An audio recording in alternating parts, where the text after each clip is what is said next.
It's been 3 months since that catastrophic train derailment in East Palestine, Ohio. But as NewsNation, we've been on the ground reporting on it for the entire time. And for residents who were there, the suffering continues. Tests from an independent water contamination expert shared exclusively with NewsNation are shocking. 9 new dioxins, considered some of the most potent carcinogenics on Earth, have been found in the water, the soil, and in furnace filters in East Palestine. There is no safe level of dioxins for human beings. I had a chance to speak with Ohio Senator JD Vance about the long-term threats to the East Palestine community. Senator Vance, in East Palestine, an independent analysis of the water, soil, and furnace filters showed dioxins in near these homes and in these homes. One resident said to us the whole town is a chemical cocktail. What's your reaction? Well, I'm unfortunately not surprised by some of those test results. It's one of the reasons that I wrote a letter to the EPA to get them to test dioxins in East Palestine. One of the most important chemicals that you'd be worried about given what happened and what chemicals spilled there at the train crash in East Palestine. So I think it really drives home a couple of things. The first is that we have to finish the cleanup in East Palestine. So that's likely to finish, as I understand it, in June, where we've gotten the toxic chemicals out of East Palestine and shipped them into proper facilities. We just have to stay on top of that process because people are never going to have confidence that their homes are safe when they're living right next to toxic dirt that's still just sitting there in the ground. So that's number one. I think the second thing, and maybe the most important point for the future of East Palestine, is that you've got to do long-term health testing for people. When I talk to people on the ground, they're not worried they're going to drink the water or breathe the air and drop dead the next day. What they're worried about is that, what happens to their grandkids if their grandkids are drinking that water and breathing that air for the next 10 years. And until you can give people confidence that their health is safe and their grandchildren are secure and healthy, you're never going to be able to give people the confidence to start to rebuild East Palestine. So that's why we're working right now on a number of long-term testing initiatives so that we can give people either, hopefully, the confidence that their health is in good shape, or God forbid, if they are having health problems, at least the knowledge so that they can go and get the care that they need and so that they know, frankly, who to sue when the time comes for those medical bills. So that's really important to me, is the long-term health thing, and we're going to keep on working on it. But this story really just illustrates the importance of staying on top of these issues. But, Senator, the EPA ordered the railway company, Norfolk Southern, to test for dioxins. Why isn't the EPA conducting those tests itself? It's a very good question. They should be conducting those tests themselves, and not just the EPA, but a number of other organizations should be doing independent and innovative testing. The thing that I've learned from talking to people in East Palestine is that they mistrust, rightfully so, Norfolk Southern, but they also mistrust the EPA and a lot of federal authorities. So I think the EPA needs to be doing the testing. I think it's good for Norfolk Southern to do the testing, but I also think some independent organizations need to do that testing. And our office has looked into some funding sources to make that possible.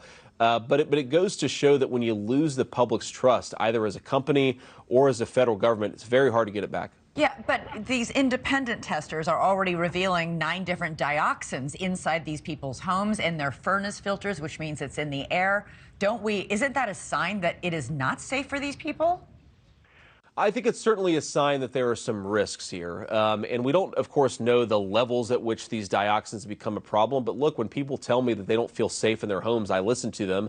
And I think that we have to do a couple of things. One, like I said, we need to provide that long-term health testing, because what the long-term health testing does is actually confirm what effect it's having on the people on the ground.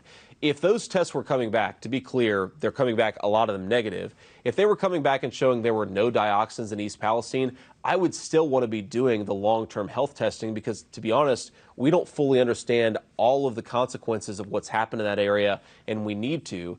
The second thing is we need to ensure that people have the economic, benefits and resources that they need. If they want to move out, that should be an option. If they want to stay and rebuild the town, that should be an option too. And I'll tell you, in talking to residents there, you get people who come from both perspectives. There are people who think that it will never be safe there and they just want to get out. Again, that should be their right. You also talk to people who recognize that there are going to be some long-term problems, but they want to rebuild their town anyway because it's their home. And I think that's where the long-term testing really comes in. Senator, I want to go to the night of the derailment. Who exactly ordered the controlled burn of those 5 train cars of vinyl chloride? Who had the expertise that night to know exactly what they were dealing with? Yeah, so my understanding is that this was a decision made between the governor's office, the local fire chief, and also Norfolk Southern. And when I've talked to people who were there in the room when the decision was made, what they tell us is that Norfolk Southern came to them and basically gave them a very stark choice. On the one hand, we can do this so-called controlled burn, which was the mushroom cloud that we've seen in the photos that obviously has caused a lot of environmental pollution.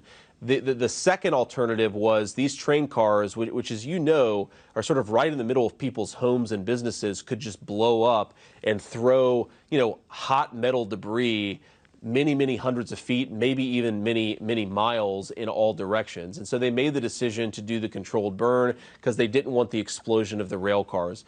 I think that we need to know more about what happened there, but that's my understanding of how the decision was made. Shouldn't the EPA have been in on that decision? Somebody with expertise on vinyl chloride and what it can do to the environment and what kinds of hazards that could pose before they set fire? I certainly think there should have been a number of experts in the room that weren't, including, frankly, the chemical company that owned the rail cars. My understanding is they were not involved in the decision. They should have been involved, too, because they actually have some expertise in how to handle these materials and, to your point, at what the consequences should have been. So this is an interesting point here. So Norfolk Southern is actually separate. Norfolk Southern is the train company, but the chemical company actually controls the cars on which those chemicals are being transported. And my understanding is those chemical companies were not consulted, and I think that was a mistake. Is East Palestine safe, do you think, for people to live? Should people have been given the order that it's all clear, move back in just 2 days after that controlled burn? Well, it's really not for me to say. I think it's ultimately up to the residents here for whether they think that it's safe to live in the community. And again, people are voting with their feet. Some of them want to rebuild and some of them don't. So I'm not going to stand here and wag my finger at people and tell them that East Palestine is perfectly safe. What I will say is that we're taking some steps to do the long-term testing to try to understand the implications of what happened. So for the people who want to stay, they'll at least have confidence of what's going on with their personal health, what's going on with their family's health.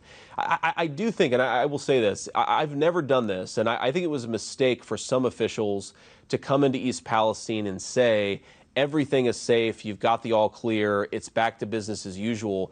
Really, it's up to us to convince the residents that we're monitoring their health enough to give them confidence to move back home. And I think that's the phase of this cleanup effort that we're in right now, is to do everything we can, and for the people who want to stay, give them the confidence that they need to rebuild their homes. All right, Senator Vance, thanks so much for weighing in and joining us tonight. Really appreciate it.